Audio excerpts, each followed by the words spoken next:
Berapa banyak orang kalau surga tidak gempar detik ini. Tetapi hanya beberapa orang, tetapi kita dapat menggemparkan surga. Haleluya. Itulah ibadah yang sesungguhnya. Ketika hadirat Allah turun di dalam kehidupan kita, kita bersama-sama dengan surga menikmati hadirat itu. Haleluya. Puji Tuhan. Tuhan memberkati kita semua dengan puji-pujian dan penyembahan kita kepada Tuhan.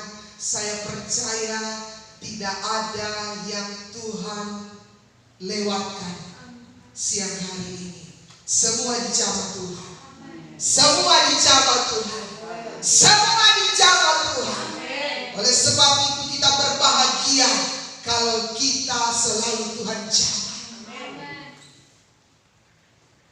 Berbahagia kalau selalu Tuhan jamah kehidupan kita. Karena banyak orang di luar sana yang tidak menginginkan itu. Karena apa? Mereka jauh daripada Tuhan. Tetapi berbahagialah kita pada siang hari ini yang datang kepada Tuhan. Bukan cuma di tempat ini, di luar sana, di bangsa-bangsa saat ini sedang datang kepada Tuhan. Karena mereka perlu butuh Tuhan. Karena hidup mereka tidak bisa lepas dari tangan Tuhan. Itu yang kita rasakan. Bahwa hidup kita tidak pernah bisa lepas dari tangan Tuhan. Kita perlu tangan yang kuat itu. Puji Tuhan, firman Allah pada siang hari ini, saya akan bawakan kita di dalam satu dimensinya Tuhan, yaitu masuk dalam dimensinya Tuhan. Hari-hari terakhir ini adalah hari-hari di mana Allah sedang mengembalikan umatnya di jalan kebenaran. Amin. Haleluya. Tidak usah cari contoh yang lain di dalam keluarga kita. Hari-hari terakhir ini adalah hari-hari di mana Allah sedang mengembalikan manusia ke jalan kebenaran. Karena apa? Manusia sudah rusak dengan dosa. Dan mau tidak mau, suka atau tidak suka, kita harus masuk dalam dimensi yang Tuhan buat dalam kehidupan kita, yaitu dimensinya Tuhan. Supaya apa? Supaya hidup kita berkenan dan diselamatkan oleh Tuhan. Masuk dalam dimensinya Tuhan adalah hidup yang sesuai dengan ukurannya Tuhan. Amin. Haleluya. Masuk dalam dimensinya Tuhan adalah hidup sesuai dengan ukurannya Tuhan. Dan ukuran itu tidak bisa ditawar. Karena apa? Ukuran itu pasti dari Tuhan. Apapun keadaan kita, apapun situasi kita, dimensi itu kita harus lalui.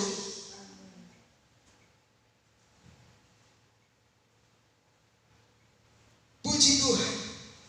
Dan Dia tidak akan pernah merubahnya. Karena apa? Tanpa kita mencapai ukuran Tuhan, kita tidak berkenan di hadapan Tuhan. Amin. Tanpa kita mencapai ukuran Tuhan, kita tidak akan berkenan di hadapan Tuhan. Firman ini bukan hanya untuk saudara, tetapi lebih dahulu saya. Ukuran Kristus itu apakah ada dalam hidup saya dan saudara? Kita harus mengalami dimensinya Tuhan.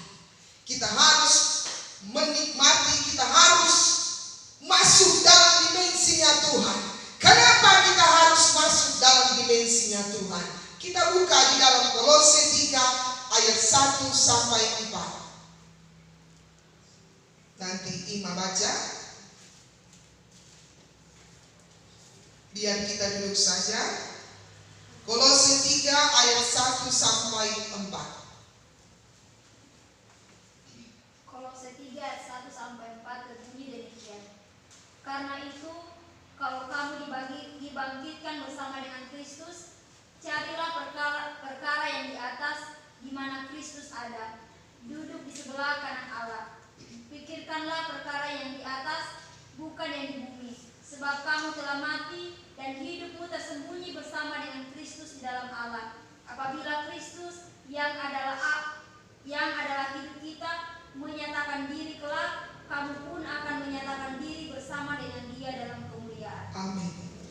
Karena itu, kalau kamu dibangkitkan bersama dengan Kristus, carilah perkara yang di atas, di mana Kristus ada, duduk di sebelah kanan Allah. Pikirkanlah perkara yang di atas, bukan yang di bumi, sebab kamu telah mati dan hidupmu tersembunyi bersama dengan Kristus di dalam Allah. Apabila Kristus yang adalah hidup kita menyatakan diri kelak, kamu pun akan menyatakan diri bersama dengan Dia dalam kemuliaan. Amin. Ajaib firman Tuhan ini tidak cukup hanya kita sampai percaya pada kelahiran, kematian, kenaikan, kebangkitan, kenaikan, dan kedatangan Tuhan pada yang kedua kali. Tidak cukup kita hanya percaya sampai di situ, tetapi kita harus masuk dalam dimensinya Tuhan. Amin. Supaya apa? Berkenan kepada Tuhan. Supaya apa? Kita diselamatkan oleh Tuhan. Pikirkanlah perkara yang di atas, bukan yang di bumi. Saya tidak berkata hari ini kita tidak usah kerja. Saya tidak berkata besok, kalau hari ini hari Minggu, besok sampai Sabtu tidak usah kerja. Pikir terus perkara yang di atas. Tetapi orang yang berhikmat, pikirkanlah perkara yang di atas, bukan yang di bumi. Itu artinya semua yang dinomorsatukan ialah Tuhan. Kita harus bekerja untuk menyambung hidup kita. Kalau kita tidak bekerja, kita tidak dapat makan. Orang malas jangan diberi makan. Itu kata firman, bukan kata saya. Orang malas jangan diberi makan. Itu kata firman. Kita harus berhikmat dalam hidup ini. Kita harus bekerja, tetapi sadarkan kita apakah Tuhan adalah nomor satu di dalam kehidupan kita. Karena ketika kita masuk, kenapa kita harus masuk dalam dimensi Tuhan? Karena ketika kita masuk dalam dimensinya Tuhan, kita dapat mengerti, serta dapat melakukan kehendak Tuhan. Amin. Haleluya. Orang yang kalau dalam hidupnya senang terus, tidak pernah dapat pergumulan, dia tidak akan pernah bilang Tuhan Yesus baik, Tuhan Yesus ajaib. Kalau orang yang tidak pernah sakit, dia tidak akan pernah tahu kalau Tuhannya adalah penyembuhnya yang ajaib. Tetapi kalau kita masuk di dalam dimensinya Tuhan, berarti kita mengalami, mengerti. Setiap kita menghadapi pergumulan, pastinya setelah kita melalui pergumulan itu, kita dibuat Tuhan mengerti. Anakku, ini yang aku maksudkan kepadamu. Amin. Haleluya. Dan dapat melakukan kehendak Tuhan. Kita bukan sama dengan binatang, tetapi kita manusia Allah. Kita mengalami, kita mengerti, dan kita melakukan kehendak Tuhan. Bahwa dapat mengubah cara pikir kita, mengalami, mengerti, dan melakukan kehendak Tuhan, dapat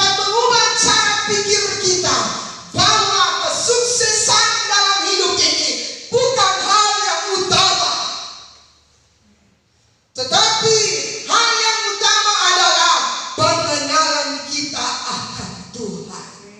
Amin.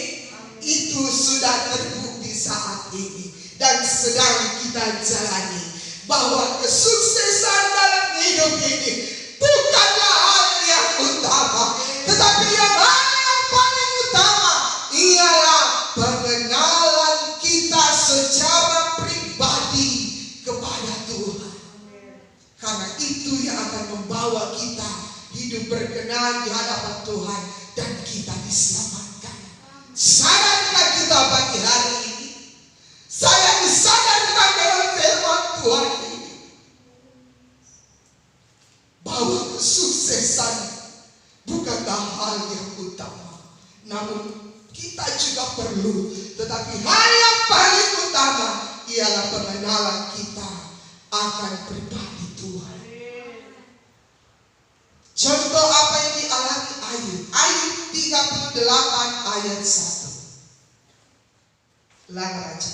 Ayub 38 ayat 1. Ayub 38 ayat 1.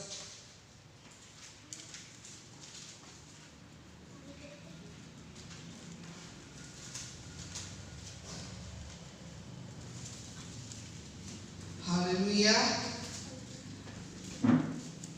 Ayub 38 ayat 1. Maka dari dalam badai Tuhan menjawab Ayub. Amin. Maka dari dalam badai Tuhan menjawab Ayub. Haleluya. Puji Tuhan. Di dalam badai Tuhan menjawab Ayub. Saudara boleh bayangkan itu. Ayub mengalami perjumpaan dengan Tuhan melalui apa yang dialami Ayub. Yang dialami Ayub tidak gampang. Ke-10 anaknya pergi tinggalkan dia, bukan untuk bertemu kembali, tetapi pergi untuk selama-lamanya. Harta bendanya habis. Bahkan dia pun menderita. Bahkan istrinya mencela dia dengan apa yang dia alami, supaya Ayub mencela Tuhan. Tetapi apa kata Ayub? Tuhan menjawab dia di dalam badai. Amin. Ayub mengerti kesulitan yang dia alami sedang membawa Ayub mengalami dimensinya Tuhan. Dan apa yang Ayub alami bukanlah hal yang gampang. Apakah kalau kita mengalami seperti yang Ayub alami, masihkah kita dapat berkata di dalam badai Tuhan menjawab aku? Melalui apa yang Ayub alami membuka mata rohaninya lebih lagi mengenal Tuhan, sehingga di tengah-tengah kesulitan, kesukaran, kesakitan yang dia alami dalam keterpurukan, dia dapat berkata, Tuhanku ialah penebusku yang hidup. Amin. Haleluya. Haleluya. Dalam Ayub yang ke-19 ayat 25, Ayub berkata, penebusku hidup. Penebusku hidup. Hidup Ayub tidak hancur karena kehilangan harta, tetapi justru Ayub mengalami peningkatan rohani. Itu di dalam Ayub 42 ayat 5 sampai 6. Anak laki baca. Ayub 42 ayat 5 sampai 6. Ayub 42 ayat 5 sampai 6. Hanya dari kata orang saja aku mendengar tentang engkau, tetapi sekarang mataku sendiri memandang engkau. Oleh sebab itu aku mencabut perkataanku, dan dengan menyesal aku duduk dalam debu dan abu. Amin. Hanya hanya dari kata orang saja aku mendengar tentang engkau, tetapi sekarang mataku sendiri memandang engkau. Di tengah kesulitan yang dialami Ayub mengerti kehendak Tuhan, bahwa Tuhan sedang membawa dia di dalam dimensinya Tuhan. Oleh sebab itu dia dapat berkata, hanya dari kata orang saja aku mendengar tentang engkau, tetapi sekarang mataku sendiri memandang engkau. Kalau kita tidak mengalami pergumulan, kita hanya dapat berkata, itu kesaksian orang lain, itu yang dialami oleh orang lain. Tetapi kalau kita mengalami masuk dalam dimensinya Tuhan, kita dapat berkata, mataku dapat memandang Tuhan. Mataku dapat memandang Tuhan. Mataku dapat memandang Tuhan. Bagaimana mata yang dapat memandang Tuhan? Itu hanya dapat kita dapatkan ketika kita masuk di dalam dimensinya Tuhan. Pikirkanlah perkara yang di atas. Orang tidak dapat memandang Tuhan kalau pikirannya pikirkan yang di bumi terus. Karena apa? Yang dia pikir hanya untuk memuaskan hidupnya, hanya untuk memuaskan hawa nafsu hidupnya. Tetapi kalau orang yang berpikir, pikirkanlah perkara yang di atas, ketika dia menemukan pergumulan, ketika dia menemukan kesulitan, dia tahu Allah sedang bekerja bagi hidupnya untuk membawa, oh Tuhan Yesus, supaya aku berkenan kepada Tuhan. Itu maksudnya, pikirkanlah perkara yang di atas. Amin. Haleluya. Puji Tuhan. Ayub mengalami Tuhan dalam hidupnya. Mau kita mengalami Tuhan? Mau kita mengalami Tuhan? Apapun yang sedang kita hadapi saat ini, itu tandanya kita sementara masuk dalam dimensinya Tuhan. Sedang mengalami Tuhan dengan keadaan coronavirus COVID-19, apapun itu namanya, Tuhan sedang membawa kita pulang kepada jalan kebenaran. Karena apa? Kita sudah banyak lupa Tuhan. Karena apa? Kita banyak meninggalkan Tuhan. Kita banyak menyakiti hati Tuhan. Yang kita pakai dalam hidup ini bukan cara Tuhan, tetapi cara kita. Itu yang Tuhan buat. Dalam keadaan situasi yang seperti ini, Tuhan paksa kita untuk kita kembali ke jalan kebenaran. Karena apa?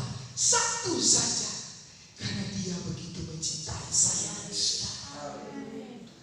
Karena saya dan saudara adalah biji mata Tuhan yang senantiasa Dia harus jaga. Walaupun kita lari daripada Tuhan, tetapi Dia harus menjaga kita, karena nama kita ada di telapak tangan-Nya.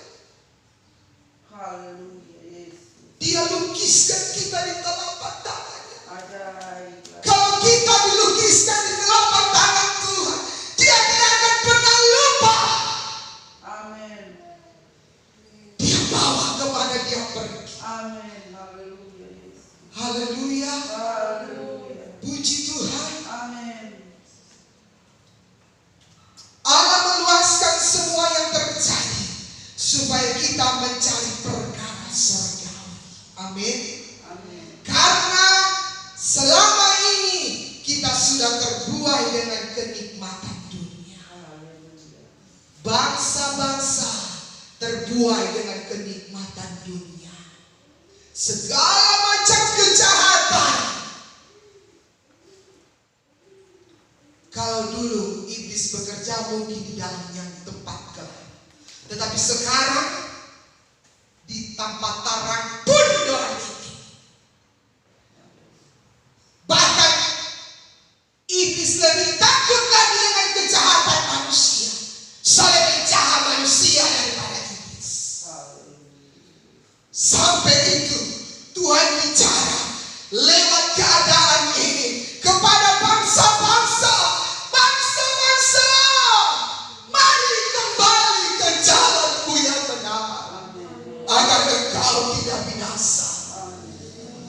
Anak-anak Tuhan, mari kembali ke jalanku yang benar.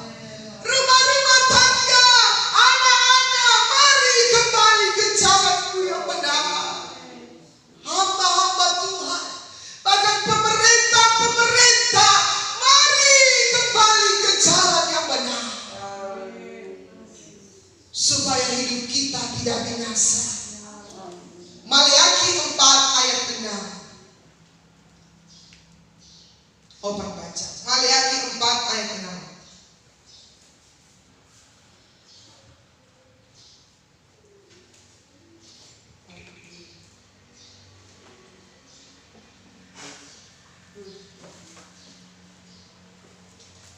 Maleakhi 6. 4 ayat 6. Maleakhi 4 ayat 6.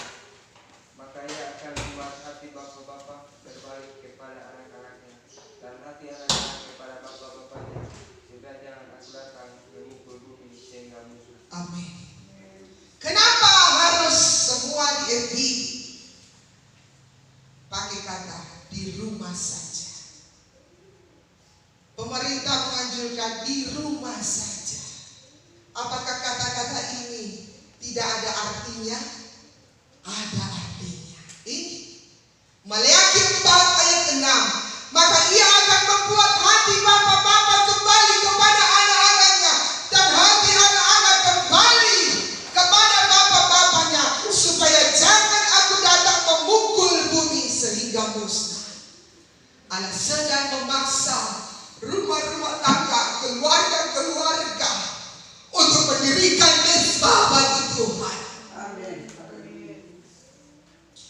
Rumah-rumah tangga yang hancur Tuhan kasihi. Tuhan mau saat ini kembali dengan cara seperti ini, di rumah saja.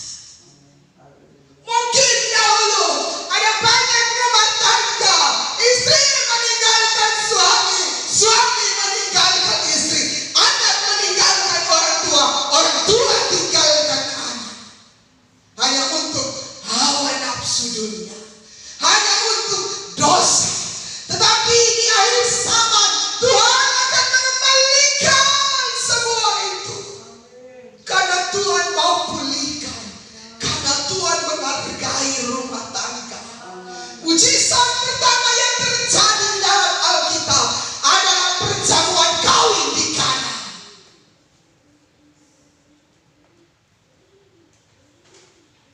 Allah akan mengembalikan semua itu. Rumah-rumah tangga yang sudah rusak, Allah pulihkan. Orang-orang durhaka, pendosa-pendosa, Tuhan akan bawa kepada Tuhan dengan keadaan yang seperti ini. Lukas 1 ayat 17. Lafi baca. Lukas 1 ayat 17. Cepat-cepat baca. Lukas 1 ayat yang ke-17.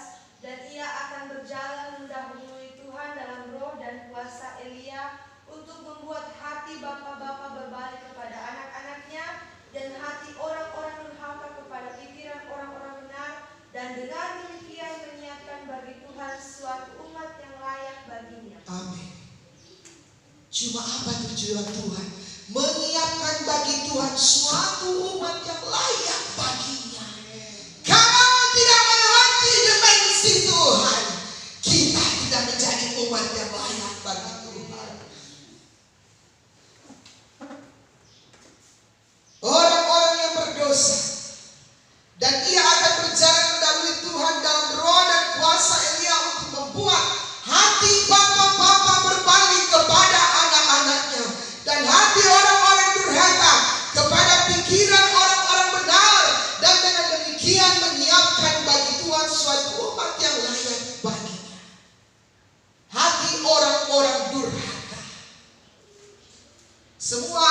sekolah dianjurkan dari bulan yang lalu pulang ke orang tua masing-masing. Itu pengumuman di TV. Pulang ke orang tua masing-masing. Kenapa Tuhan buat demikian? Karena banyak anak-anak yang sudah durhaka, lebih memilih keinginan daging daripada Tuhan. Dan Tuhan akan buat itu di akhir zaman ini dan sementara terjadi. Makanya kenapa di rumah saja ada maksud Tuhan, supaya di rumah itu kembalilah seorang bapa yang mencintai istri dan anak. Amin. Supaya di rumah itu kembalilah seorang ibu yang mencintai suami dan anak. Amin. Supaya kembali anak-anak mencintai orang tua. Supaya kembali orang tua mencintai anak-anak. Karena apa? Supaya kita layak di hadapan Tuhan. Kalau kita layak di hadapan Tuhan, kita berhak menerima keselamatan. Karena yang namanya dosa tetap dosa, tidak bisa dirubah. Dan itu dimensinya Tuhan, ukurannya Tuhan. Dosa tetap dosa, tidak bisa dirubah. Apapun keadaan kita, mau senang mau susah, dosa ya tetap dosa, tidak bisa dirubah.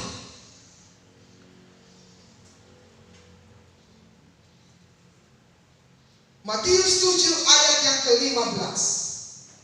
Langsung baca supaya cepat. Matius 7 ayat yang ke-15. Waspadalah terhadap nabi-nabi palsu yang datang kepadamu dengan menyamar seperti domba, tetapi sesungguhnya mereka adalah serigala yang buas. Amin. Matius 7 ayat yang ke-15. Bicara kepada gereja-gereja, bicara kepada anak-anak Tuhan, bicara kepada hamba-hamba Tuhan. Kita jangan jadi penyesat. Penyesat bukan hanya datang dari golongan yang tidak tahu Tuhan, tetapi dia datang dari dalam. Bagaimana kita menyesatkan orang? Kelakuan kita. Apakah kita jadi berkat bagi orang lain?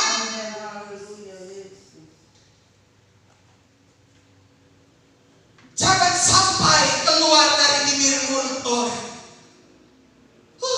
Baru dengar DP nama kita sudah suka. Apakah itu bukan menyesatkan orang? Itu tandanya sudah menyesatkan orang. Ada banyak gereja dan kita mau berubah. Banyak yang memberitakan penyesat, tetapi tidak sadar kalau penyesat itu dia sendiri. Jiwa lari daripada dia. Baru dengar namanya saja, saya sudah tidak suka. Saudara mau seperti itu. Tetapi jadilah ketika orang menyebut nama kita di tengah-tengah orang lain merindukan kita. Itu adalah kebenaran. Kebenaran yang ada dalam hidup kita. 1 Petrus 2 ayat 16 sampai 17. 1 Petrus 2 langsung dibaca. Ayat 16 sampai 17. 1 Petrus 2 ayat 16 sampai 17. Hiduplah sebagai orang merdeka dan bukan seperti mereka yang menyalahgunakan kemerdekaan itu untuk menyembunyi kejahatan-kejahatan mereka. Tetapi hiduplah sebagai hamba Allah. Hormatilah semua orang, kasihilah saudara-saudaramu dan takutlah akan Allah, hormatilah raja. Amin. Pemerintah adalah hamba Allah. Kalau dia hamba Allah, dia menegakkan kebenaran. Bukan malah membodohi orang. Di akhir zaman ini, kita mau mendoakan pemerintah kita agar menjadi hamba Allah.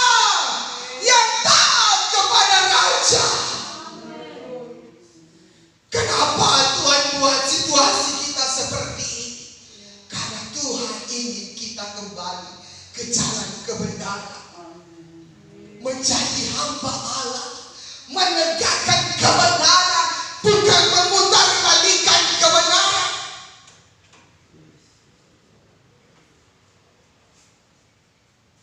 Jadilah pemerintah yang menjadi hamba Allah.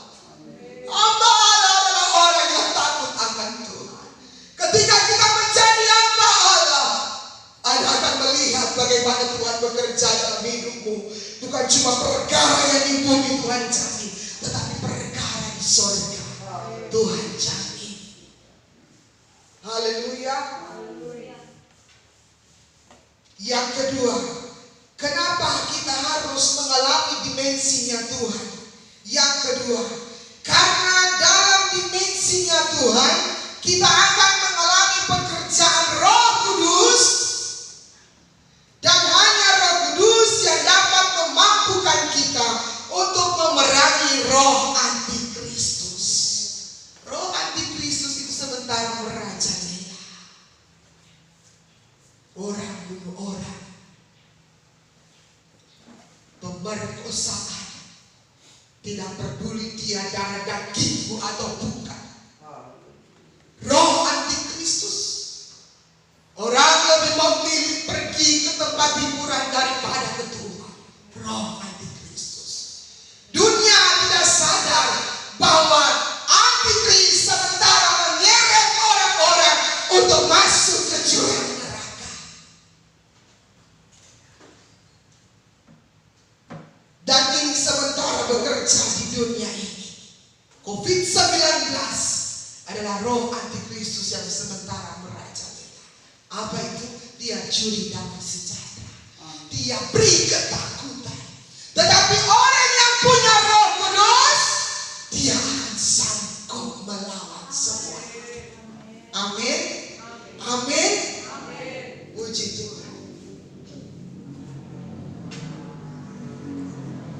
Dan hanya Roh Kudus yang dapat melakukan ini. Yesaya 43 ayat 19. Yesaya 43 ayat 19.